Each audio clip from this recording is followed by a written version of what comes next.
petek zvečer, ko ste se poslovili od igralcev, ko ste zapuščali Halo Tivoli, ste rekli, vrnil se bom. Kaj to pomeni? To pomeni da nemam nikakve probleme, nema nikakve loše krvi s moje strane u odnosu na Olimpiju.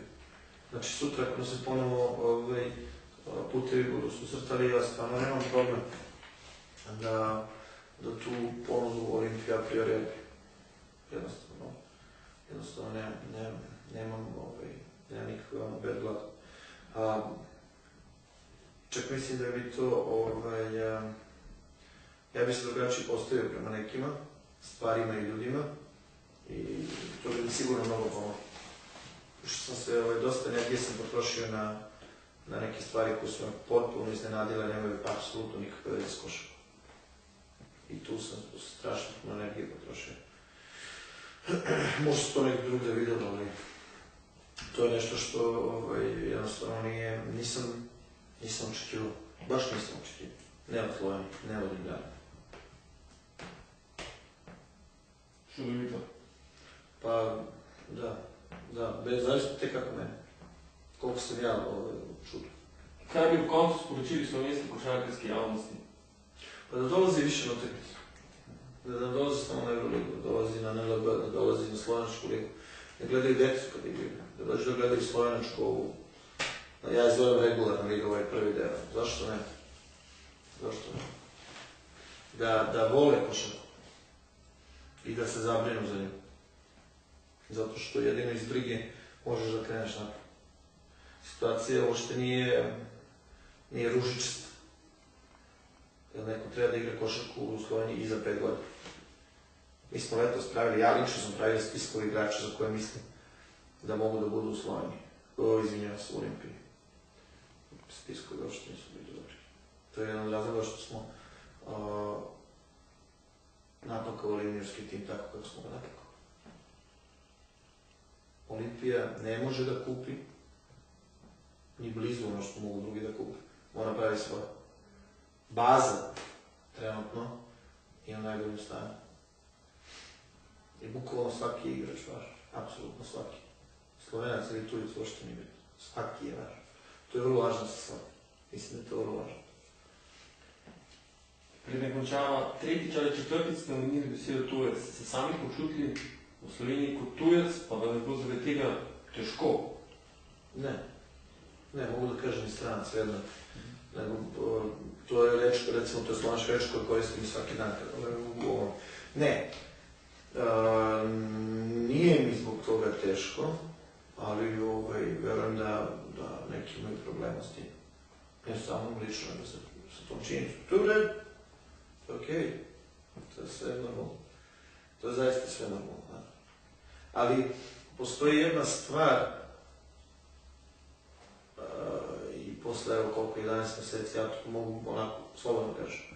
Nije normalno, čak i prilično ubogno, da ja sa strane više volim i želim Olimpiji dobro, nego neki koji se navodno kunu u njemu. To je jadno, ubogno. Verujte. I da ljudi koji žele kao dobro, u stvari ne žele dobro u njemu. Znači uzak interes za koje. To mi iznenadilo, nedostatak širine kod nekih. To me onako, baš me onako iznenadilo, nije bilo. Jednostavno nisam očekivao. Jer znam šta Olimpija predstavlja u Sloveniji. I prosto, ja kapiram to kad nisi za dobro Olimpije, pa zašto si?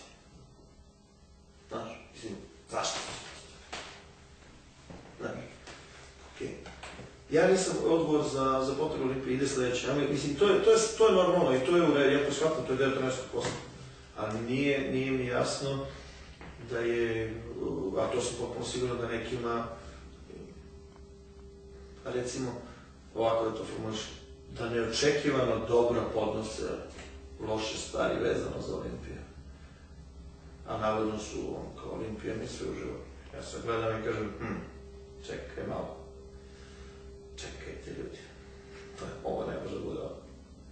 Ali dobro, to je moguće razlika. Vaspitanje, kultura. Geografska širina, držina, sve je to u redu. ali opet onda vidim i druge ljude koji razmišljaju isto kao ja, a koji iste razlike imaju, odnosno na mene razmišljaju isto kao ja. Ja shvatim da su ovi treći, oni koji nisu ispravni. I to je stvar koju apsolutno ne prihvatam da mi neko prebaci, a to je da nisam ušao punim srcem i da nisam imao dobre namere. To je apsolutno netočno. Makar, to su budalaštine. Ja se stalno pričam, nije bilo krize odnosa, nije bilo krize rada. Apsolutno nikog. Posle 6-7 poraza za redom očekuješ da uđeš na treninge, da niko neće da se svi ovakve onako. A to nije bilo tačno. Svi koji su gledali treninge, ja sam puštao ljude da uđu da gledaju, možete da se raspraviti. Te stvari uopšte nisu nikakva tajna. Možete i pitati šta je bilo. Možda je tu i bio koren te velike podrške koju sam imao. Zato što su ljudi znali kako se radi i šta se radi. Ali s druge strane nismo mogli povedati. Zašto ima mnogo objašnjenja i razloga, ali to je sad u jednom slučaju uopšte ne bi. Mislim, zaista ne bi. Na kraju ovog dela priče. Spremljali ste XXL po našem studiju gospod Aleksandar Diklič, ki se mu v tej priliki resnično zahvaljujem za obisk. Vse dobro živim. Hvala.